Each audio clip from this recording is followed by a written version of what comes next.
Hey everyone, I'm Mike Henry, and this is my Procreate 5 demo for the piece I call Stantz, PhD.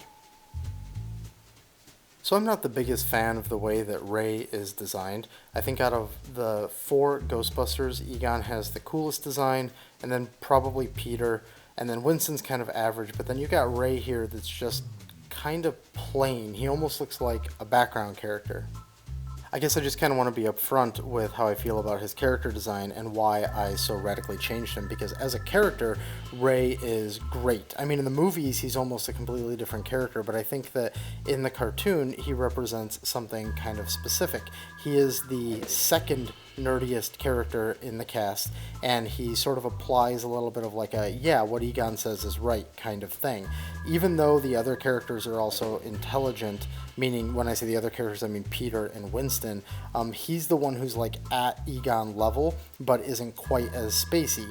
And so what I wanted to try and do with my redesign of him was bring a little bit of warmth to his character and try to take him a little bit out of that generic vibe. Now you'll see here during the rough sketch phase that I'm a little too far, and you'll see as this goes I eventually select his head and I squash it down vertically and I just sort of adjust some things, but really this is me just looking at some reference and being like, man, I do not like this design, and trying to see where I want my version of Ray to end up.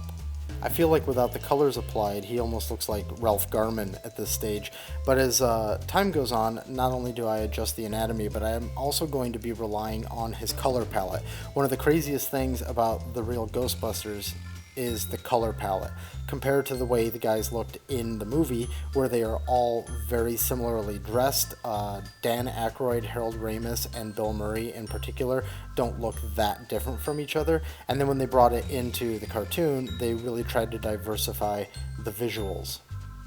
So that is why I'm going to rely a lot on his bright orange hair and the color of his boiler suit, so that people really do realize that it's Ray. Because I would argue that with my design, if you didn't have those colors, you probably wouldn't think that that's who it was. But again, what I'm trying to do here is bring a little bit more diversity amongst the white guys, basically, with Ray. I want him to be slightly pudgier than he is in the cartoon, and give like some slightly stronger features and just try to get him a little bit more distinct than how I feel he is in the cartoon. So we don't want to lose the main characteristics of him, that he is slightly nerdy, slightly, the brains next to Egon of the group, but we also want to, and the fact that he's also the one who reassures everyone, like, yeah, this is the right thing to do, and so I'm just trying to bring some of that a little bit more into the structure of his head and face. So that's a lot about the thinking of the design. The actual creation of the look and feel here is no different than the previous two. So if you've kept up with my videos, and I'll link them down below, I did Egon about 2 years ago, and then around Christmas I did Winston. Now I've decided to do basically just finish them up. So I'm getting Ray here and Peter's coming. And so while I'm doing this and trying to make him as a design fit what he needs to, he also needs to fit the look and feel of the other two. So while I'm looking at reference for Ray from the cartoon, I'm also looking at my own reference, which is the previous 2 pieces, to make sure it's the same. What does that mean? That means I'm using the same craft paper background that I used on those. I am using I'm trying to fake a look that I used to do in natural medium. It's like a rose pencil or a carmine red pencil, either one's fine, and then a ballpoint pen line, and then like a paint pen, which I used to use Elmer's paint pens all the time when I would go to Sketch Bomb. So it's trying to capture that look, and then the only thing that I'm adding on here to make it sort of elevate a little bit is color, which I'm trying to make it look somewhat markery so that it doesn't look too digital. So when all is said and done, I mean, you can't get away from the fact that it's going to probably look a little bit digital, but it's trying to mimic what somebody could do if they had that pencil, that ballpoint pen, those paint pens, and those markers. So the ballpoint pen part, which is what you see being applied right here, is done with a really dark but super saturated blue. It's hard to tell right now, but if you were to zoom in on it, that is what it is. And then on top of it, I go in a little bit later and add a little more lighter blue to the edges, similar to how with a ballpoint pen, if you were to kind of lightly sketch in a dark black, it actually kind of lifts a little blue. But then if you just keep working it, it stays black, and that's what I want to try and capture here. I'm also looking, when I talk about referencing the other pieces, it's not just about does it look ballpoint, it's also how did I handle shadows there, how did I handle highlights there. One of my favorite things to do is actually to either create style guides or to look at style guides and try to keep a consistent look and feel. If you go back through my A Village Corrupted pieces or anything that I've ever done where I'm trying to maintain a look and feel, the main trick there is trying to identify what defines this look and feel and then repeat those parts. In the other Ghostbusters pieces, you can see that I have a hard shadow just like here that's underneath the chin and a little bit underneath the ear, and I rely the rest of the lighting on the values that I'm using on the color portion of it.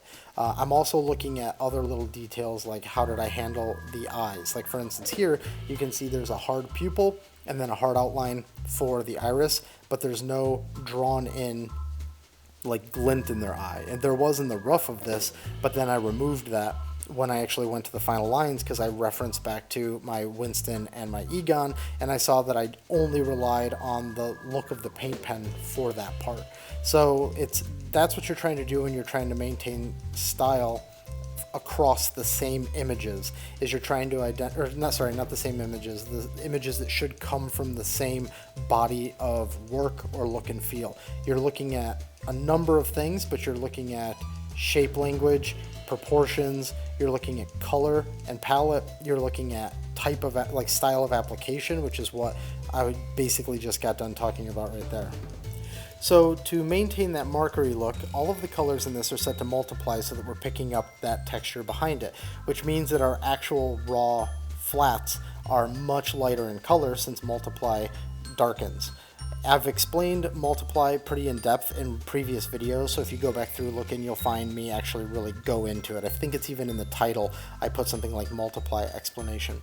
So for now, we are going through and just applying the flats. This is pretty easy. It's just like coloring a coloring book. Since there is no finesse to it, it's just a full 100% fill in these areas. Then you see these three colors on the left. Those are my color swatches for my shadow layers. These are pulled from the original Egon piece, which I repeated in the Winston piece, and now I'm doing again here for Ray. This shadow is sort of our main shadow that's being cast. And then the top shadow that you see there, that's the white, that's going to be for adding additional definition and sort of hitting this like mid-range shadow. And then that orangey one is just for this like kind of gradient, like a faked gradient that I put at the bottom to add some depth.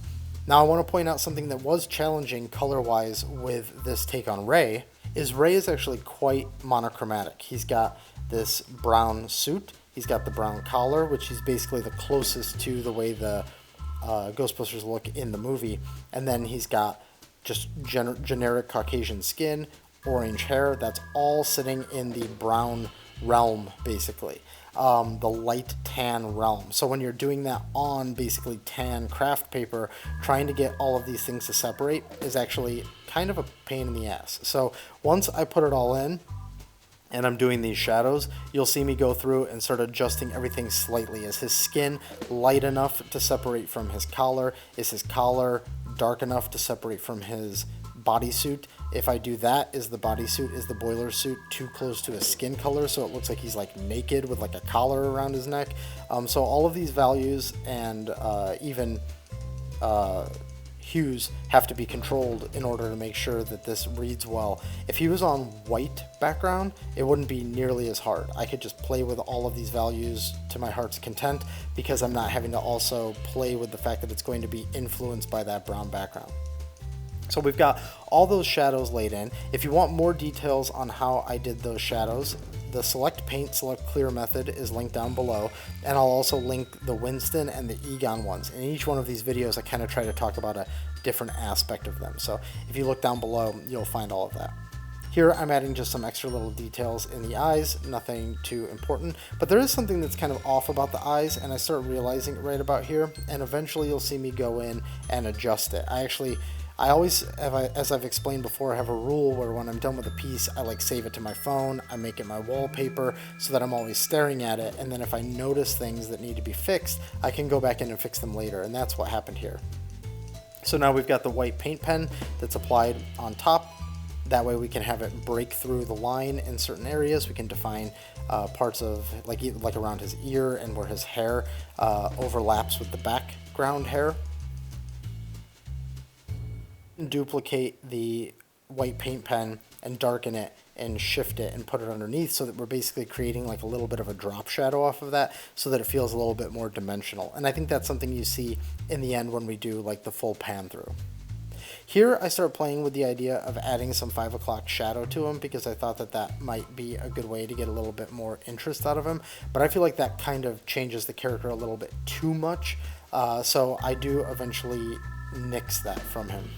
You'll see it kind of linger for a bit and then I'll eventually get rid of it. I mean, when you look at that character, that feels a little bit wrong for the character.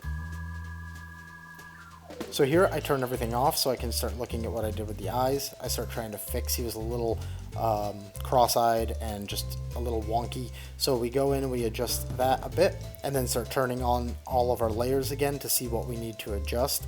And then we just sort of flip everything back on and take it back to where it needs to be called done. And so there it is. That's the final version of the image. I think it reads like Ray, but it certainly is a bit of a different take. I think Peter's going to be a little bit more spot on, similar to like Egon, but I felt like a little bit more needed to be done for Ray.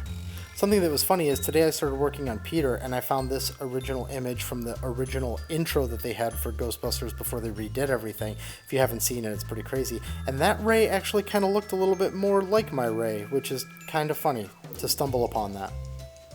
But thank you for watching. If you enjoyed this video, please consider liking and subscribing, share it with your friends, share it with your art friends, and I'll see you on the next one. And if you're looking for me on the internet, these are the places where you can find me.